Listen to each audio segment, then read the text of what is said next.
In this video, we're going to look further into vibration analysis and look at the stress vibration analysis options. And basically what this means is that during a stress vibration analysis, we can consider the stress state of the model due to applied loads, and we can choose which load case or combination is stressing our model. And all the calculated mode shapes will be based off of not only the mass that exists in the model, but the stress state stiffness. And we're going to continue on with the model that we used in the previous example, but we're going to make a few modifications to it. I'll first of all go to Settings, Default Constraints, and I'm going to constrain every joint in the model in the Y translation direction just to protect it from any out-of-plane motion. I'm not really concerned with that right now.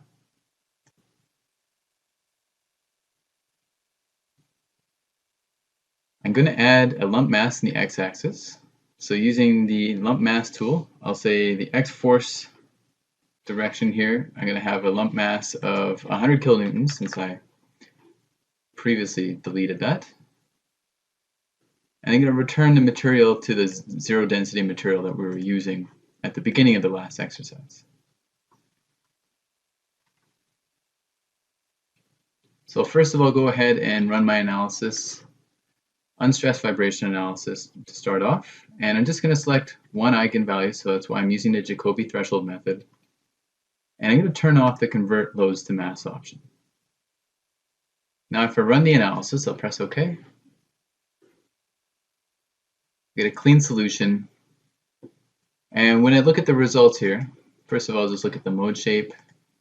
I can see it's a familiar looking mode shape, and the period should look familiar as well. I can look at the numerical results and see that we're getting 5.47 hertz, which is exactly what we had when we ran the original model in the last exercise. Now in this model, I've also got a couple other loads. I've got these column loads. If I just display this load case here, you can see that I have a couple 2000 kilonewton loads on top of the columns. They're in a separate load case. And to make this maybe a little bit more interesting here, what I'll do is I'll subdivide the columns.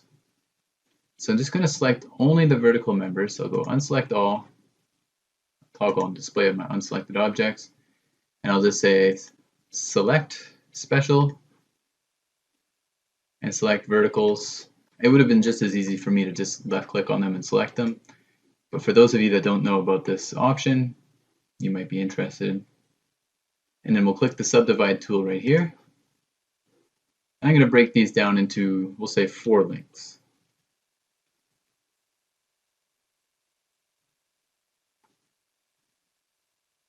So this will make a difference in terms of the results we get from our unstressed vibration analysis. So I'll just first of all run that analysis once again, an unstressed vibration analysis.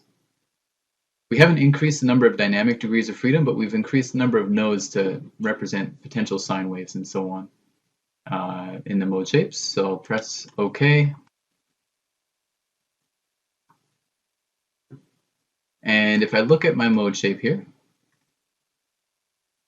I can see that it's just a little bit more smooth of a curve in the columns.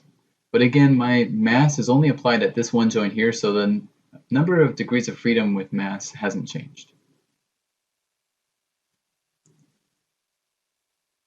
So with these subdivided columns, let me try running a different type of analysis. Now I'm going to go to Analyze.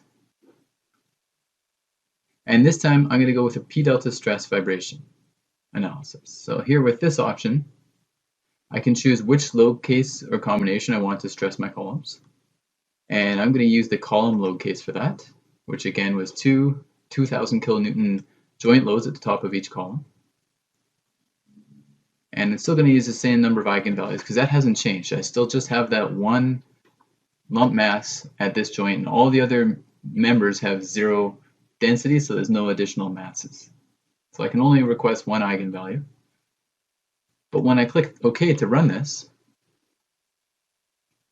you can see we're getting a clean solution.